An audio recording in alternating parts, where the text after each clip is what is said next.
April 20th, 2026. 4:53 in the afternoon, Tokyo time. A magnitude 7.7 earthquake strikes off the coast of Iwate Prefecture. The shaking reaches Tokyo 500 kilometers away. Waves up to 3 meters are forecast. 175,000 people are ordered to evacuate. That outcome is not normal. It is engineered, built on a century of disasters, each one rewriting how Japan survives. At 7.7, it holds.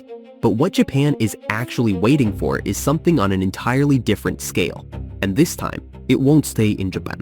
What you see on the map is just the top of the story. The Japanese archipelago is the peaks of undersea mountain ridges. And below them, the Earth has an argument going on. 4 tectonic plates meet here.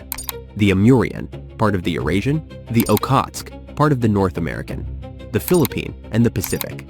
The Pacific plate grinds westward at about 8 centimeters a year, the speed your fingernails grow, and slides under the rest in a process called subduction. Plates don't slide smoothly, they jam. Stress accumulates for years, for decades, sometimes for centuries. Then the rock fails, and the Earth releases that stress in seconds. Japan sits on the most active point of the Pacific Ring of Fire, a horseshoe through 40 countries that produces 90% of the world's earthquakes. Roughly 1 in 10 of those happens in Japan alone. 1 in 5 of the magnitude 6+ quakes happen here. All of this inside a country slightly smaller than the state of Montana. So why do 123 million people crowd into the most seismically punished real estate on Earth? Because there's nowhere else to go. 73% of Japan is mountain. The flatland, the part you can farm, build on, live on, is narrow coastal plains. The same plains rivers bring soil to. The same coastline fish gather along. The same shoreline tsunamis visit. The land that feeds Japan also kills Japan. For most of its history, people accepted that trade because there was no alternative.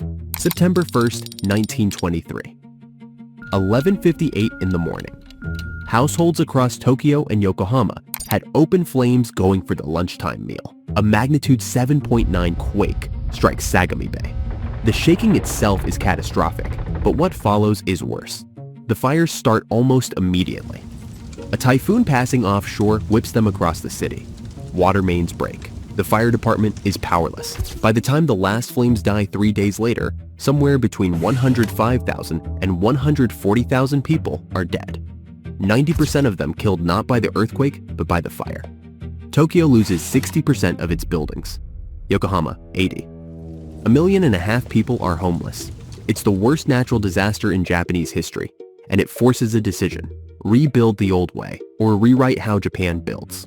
Japan rewrites. In 1924, it enacts the world's first national seismic building code.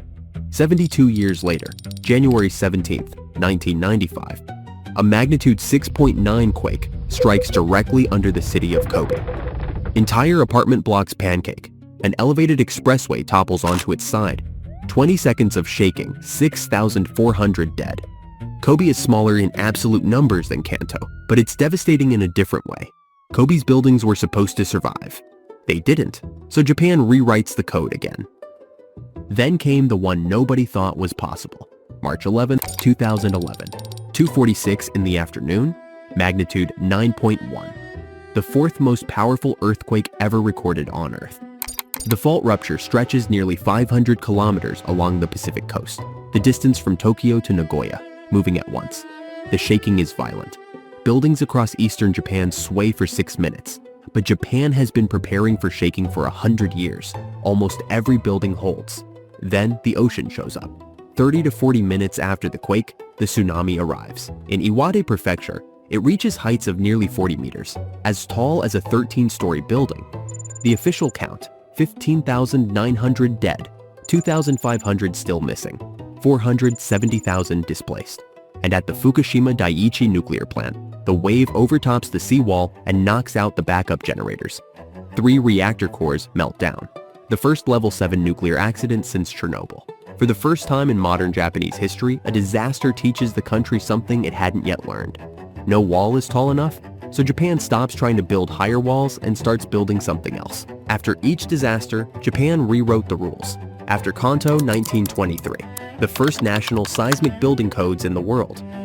After Kobe 1995, a complete overhaul, because buildings that were supposed to survive didn't. After Tohoku 2011, a redesigned warning infrastructure, because the 10-second gap between detection and destruction turned out to be the difference between life and death. The principle Japan learned 1,000 years ago from its own pagodas, don't resist the earthquake, move with it, now runs through every layer of the country. Buildings float on rubber pads above their foundations. Tokyo Skytree's 375-meter concrete core absorbs shaking, so the tower around it barely moves. 4,235 seismometers detect a quake in 1.5 seconds and push alerts to every phone in the country before the damaging wave arrives. Shinkansen trains brake automatically. Not one has ever derailed from an earthquake. On April 20th, everything worked. Alerts hit Tokyo before the buildings started swaying. 175,000 people evacuated across 7 prefectures without chaos. But a 7.7 is not what Japan is actually waiting for. Underneath the surface of that smooth evacuation, underneath the engineering and the sensors and the culture of readiness, there is something Japan's own government has been warning about for years. A seismic event 30 to 60 times more powerful, building pressure along a fault line that has never failed to break. And when it does, the consequences will reach far beyond Japan. 800 kilometers off Japan's Pacific coast, from Shizuoka the prefecture to Kyushu, runs the Nankai Trough, an undersea trench where the Philippine sea plate slides beneath the Eurasian plate at several centimeters per year. This fault has ruptured catastrophically 9 times in the last 1,400 years, with a remarkably consistent pattern, a major earthquake every 100 to 150 years. The last pair struck in 1944 and 1946. 80 years have passed. The Japanese government's official estimate puts the probability of a magnitude 8 to 9 earthquake along the Nankai Trough at 70 to 80% within the next 30 years. In March 2025, a Cabinet Office working group released updated projections. Up to 298,000 dead. Waves exceeding 10 meters are projected to hit 13 prefectures. In some coastal zones, a 3-meter tsunami could arrive within 3 minutes of the earthquake, faster than most people can reach high ground on foot. The economic damage estimate, 292 trillion yen, roughly $2 trillion, about 37% of Japan's entire annual GDP, erased in a single event. Professor Satoshi Fuji of Kyoto University has warned the aftermath could depress Japan's economy for 20 years. But the Nankai Trough is not only Japan's problem. The impact zone between Shizuoka and Kyushu holds roughly 70% of Japan's manufacturing capacity. Toyota's headquarters and its entire supplier network sit in Aichi Prefecture, directly within the projected shaking zone.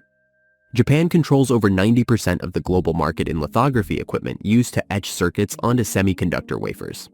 Over 20 chip fabrication and component facilities, Sony, Toshiba, Mitsubishi, TSMC's new Japanese plant, all operate inside the impact area. In 2011, when Tohoku knocked out a single Renesas electronics factory producing microcontrollers for cars, global automotive production dropped for months across 3 continents. One factory, one component. The Nankai Trough would hit not one factory, but an entire industrial corridor that supplies parts the rest of the world cannot source anywhere else. A modern car requires 30,000 to 40,000 individual components, and under Japan's just-in-time system, the absence of a single specialized part shuts down the entire production line.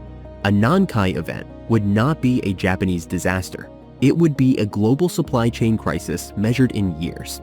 20th earthquake, the Japanese government issued a week-long advisory to 182 municipalities, raising the assessed probability of a magnitude 8 or greater follow-up from 0.1% to 1%, 10 times the baseline.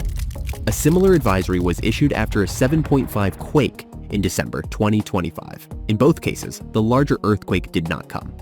But each time, Japan acts as if it will, because the geological record says that eventually it must.